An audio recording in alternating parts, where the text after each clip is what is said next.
અધ્યાય બીજો શ્લોક નંબર 21 સાંખ્યયોગ. વેદા વિનાશિનમ નિત્યમ ય એનમજમ વ્યયમ કથમ સ પુરુષમ પાર્થં કમ ધાતયતિ હંતિ કમ. વેદા વિનાશિનમ નિત્યમ એટલે જ્ઞાની અવિનાશી નિત્યના. ય એનમ અજવ્યયમ એટલે જે અજન્મ છે અને ક્ષીણ નથી થતો. કથન સહ પુરુષ પાર્થ એટલે હે પાર્થ કેવી રીતે તે પુરુષ. કમ ધાતયતિ હંતિ કમ એટલે કોઈને ચોટ પહોંચાડે છે અથવા કોઈની હત્યા કરે છે. આખો અર્થ છે, હે પૃથાનંદન અર્જુન, જો મનુષ્ય इस शरीरी को अविनाशी नित्य अजन्मा और अव्यय जानता है, वह पुरुष कैसे किसको मारे या कैसे किसको मरवाए. અહીં પર શ્રી કૃષ્ણ અર્જુનને કહી રહ્યા છે કે હે પાર્થ, જે વ્યક્તિ આત્માને અવિનાશી નિત્ય જાણે છે અને જે ક્યારેય જન્મ્યા નથી, તે વ્યક્તિ કેવી રીતે કોઈને ચોટ પહોંચાડે, કેવી રીતે કોઈની હત્યા કરે. તો અહીં પર આપણને જે સમજાવે છે તે મહાત્મા જ્ઞાની વ્યક્તિ છે. તે કોઈનો પણ નુકસાન નથી પહોંચાડતા. ભલે આપણને એવું લાગે કે તે વ્યક્તિ નુકસાન પહોંચાડે છે, તો આવું શા માટે થાય છે? કારણ કે આપણે વાસ્તવમાં ભ્રમિત છીએ અને એવું વિચારીએ છીએ કે આપણું શરીર જ આપણે છીએ અને જો શરીર જ નષ્ટ થઈ જશે તો આપણે પણ નષ્ટ થઈ જઈશું.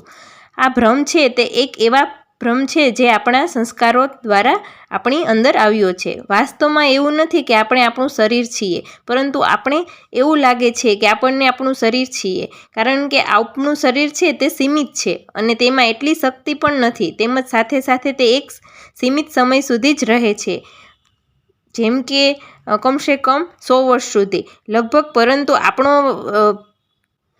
વ્યવહાર છે, આપણું જે ચરિત્ર છે, આપણા ગુણ છે તે વાસ્તવમાં અનંત છે. આપણી અંદર અનંત ક્ષમતા છે, અનંત જ્ઞાન મેળવવાની ક્ષમતા આપણી અંદર રહેલી છે. આ કારણે આપણા મનમાં એક વિરોધ ભાવના ઉત્પન્ન થાય છે અને આપણે આપણા જીવનમાં આમ તેમ ભાગ્ય રાખીએ છીએ. અનંત થઈ જવા માટે એક જ કારણ છે તેમનું કે આપણે જાજુ બધું ભેગું ધન મેળવવા માટેના પ્રયાસો કરીએ છીએ, ઘણી બધી શક્તિ ભેગી કરવા માટેના પ્રયાસો કરીએ છીએ અને એવું વિચારીએ છીએ કે આપણે આ આખા સંસાર ઉપર આપણું વર્ચસ્વ જમાવી દઈએ. જે આપણી અંદર અસીમિત વાળો ભાવ છે તેને આપણે મેળવવા માગીએ છીએ, પરંતુ આપણું શરીર છે તે અસીમિત નથી, તે સીમિત છે. તે કારણથી સંસાર પર વર્ચસ્વ મેળવવાનો પ્રયાસ કરીએ છીએ, પરંતુ તે ક્યારેય થતું નથી. તેથી જ એવું કહેવામાં આવે છે કે આ જે સંસાર છે તે વાસ્તવમાં એક કાળચક્ર છે જે આપણને ખેંચતું જ રહે છે. માટે સંસારમાં કોઈ જ તેમને મેળવી નથી શકતું.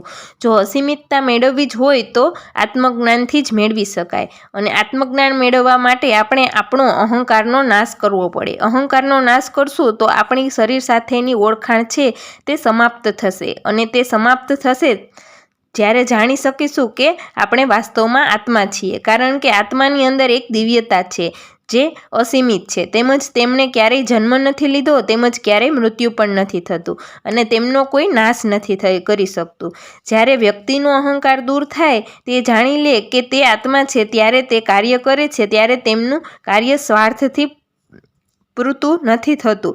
જ્યાં સુધી આપણે આપણું શરીર છે તે વિચારીશું ત્યાં સુધી અંદર અહંકાર રહેશે અને જે પણ કાર્ય કરશું તે આપણા અહંકારને વધારવા માટે કરીએ છીએ. પરંતુ અહંકાર રહિત કાર્ય કરશું તો એક જોતા જોઈએ તો તે ઈશ્વરવાળું જ કાર્ય થઈ જશે. ઈશ્વર માટેનું જે કાર્ય થઈ જશે, ઈશ્વરની ઈચ્છાને સંસારમાં પૂરી કરવા લાગીએ છીએ. આવી સ્થિતિ થાય તો જાણીએ છીએ આપણે કે ઈશ્વર છે તે કલ્યાણકારી હોય છે, તો તે બધાનું કલ્યાણ જ કરે છે, ભલે તે સારો વ્યક્તિ હોય કે ખરાબ હોય. જેમ કે આપણા માતા પિતા છે, જે આપણે જો સારું કામ કરીએ તો આપણને પુરસ્કાર આપે છે અને જો ખરાબ કામ કરીએ તો આપણને ખીજાય છે. પરંતુ સત્ય એ છે કે તે એટલે ખીજાય છે કે આપણને આગળ જઈને ખોટું કાર્ય ન કરીએ, એમાં પણ આપણું સારું જ ઈચ્છે છે. આશા રાખું છું કે તમને શ્લોક સારી રીતે સમજાઈ ગયો હશે. આગળના શ્લોકમાં મળીએ, ત્યાં સુધી જય શ્રી કૃષ્ણ.